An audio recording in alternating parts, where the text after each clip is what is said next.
Ito, umuwi pa eh. Kaya nga eh. Thank you ah. Saya, syempre. Most awaited. All done. Ha? Naman, naman. Parang saya mo ano? Dahil pala, inuna kami sa'yo eh, no?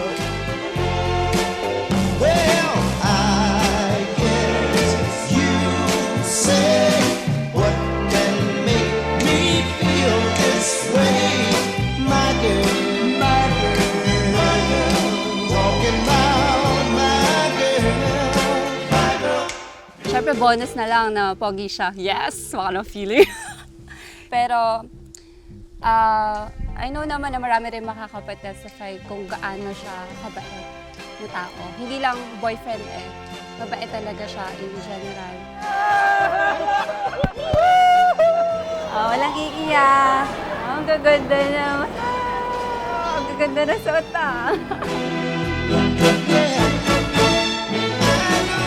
Pwede pa close up. Kita niyo naman kasi pang take out na. Yeah. Hindi, ito yung sign of our friendship. So yun, ano ba? Wow! Ito nang gamitin ko. I guess you say what can make me feel this way, my girl. Kita ko sa relationship nila si Jesus. Like, their foundation is Pinakilala niya lalo sa akin si Lord. Mas naramdaman ko yung pagmamahal ni Lord. Pagmamahal ni Lord sa amin dalawa. Lagi niyang sinasabi na, or nire-remind ako na mahal ako ni Lord. Your forgiveness heals the depths of my pain. Okay lang? Ay ka lang. Oo. Lord, thank you Lord sa araw na talaga sa amin. Dalawang choice, Lord. Salamat po.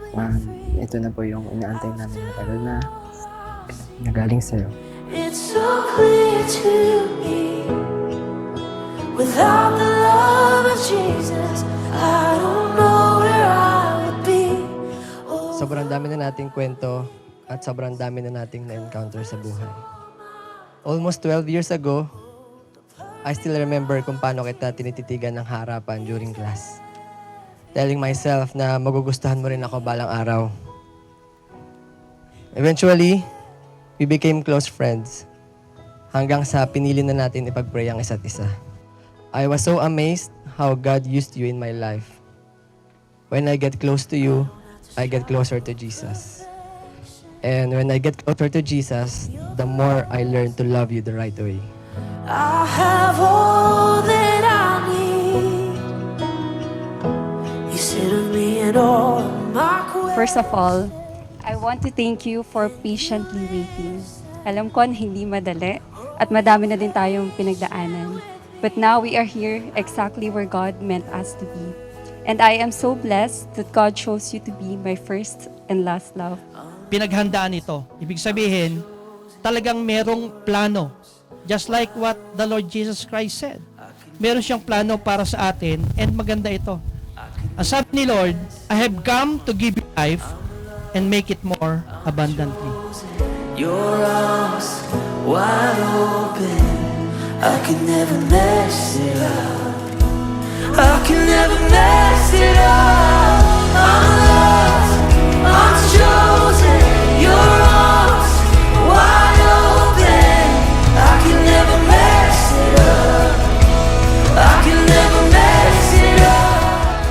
sure that what we have is a gift from above. And our love story is a testimony that God protected our relationship so we can live together for Him. Yes, we were so good together, but we're so perfect with Jesus. Kapag kasama kita, I don't have to be strong all the time. I can be vulnerable knowing you are there to lead and guide me. But more than anything, I love how you always point me back to God. Since 2015, ang dami na natin na-discover sa isa't isa. And yet, we keep choosing each other. You didn't just love the best versions of me, you loved all of me. We are two imperfect people, and it's only by His grace and perfect love that we are standing here today. Wide open, I can never mess it up. I can never mess it up. Today, I do believe that it is God pumili sa inyo para maging mag-asawa sa araw na ito. Bakit hindi last year? Bakit hindi nung ibang panahon? Kasi this is the right time na inilagay ng Panginoon para sa inyo. Actually, napaano lang ako, napapagawa lang ng tula dahil lang sa kanya. Yung March 12, wala talaga special, something special about this date. Siguro mga 2 to 3 months before or ago, nireview namin itong tula. Nung nakita namin, meron siya March 12, 2018. So, basahin ko lang yung tula. Nakalagay dito nung sinulat ko. Labi kong umingiti na lang ng kusa, sa ibabaw ng kaligayahan, napawi ang luha. Ito ang araw na lubos kong pinapangarap. Akin na natagpuan, matagal na hinahanap. Tapos ang title niya, Natupad. Tapos nung nabasa namin to, kinalabutan talaga kami na. Kasi March 12 eh.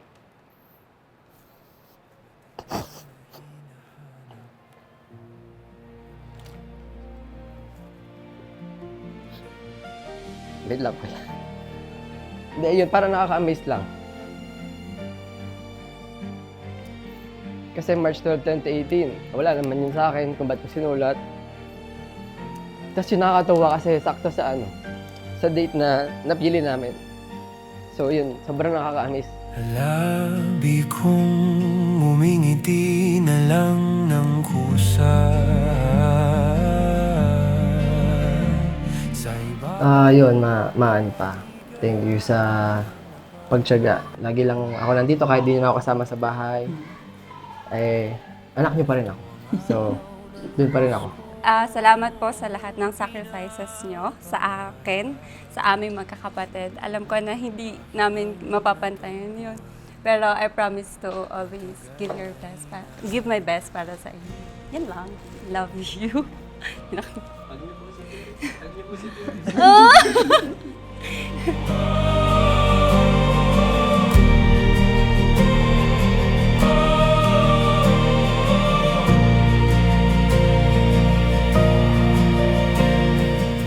Thank you for staying. Thank you for loving me. Thank you for choosing me to become your husband. I promise to be your prayer partner for life. And I promise that I will do everything for our family. I'm sure bukod kay mama at kay nanay, ikaw ang pinakamagandang asawa sa lahat. To my wife, later, rest assured that you are safe, not because I'm strong, but because I will always pray that God guides me so I can take good care of you. I love you. Labi kong umingiti na lang ng kusa sa ibabaw ng kaligayahan, napawi ang luha.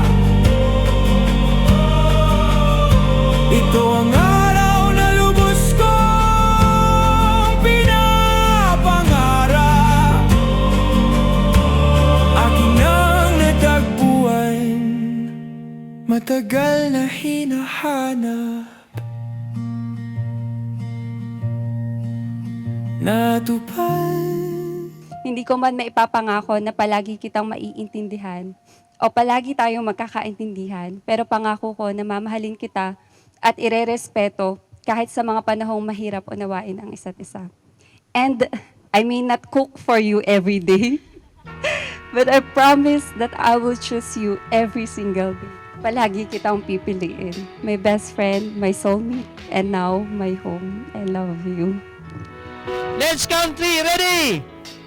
1, 2, 3. Okay, kiss. O, habang nagkikiss, let's count 10, ha? Okay? Ready?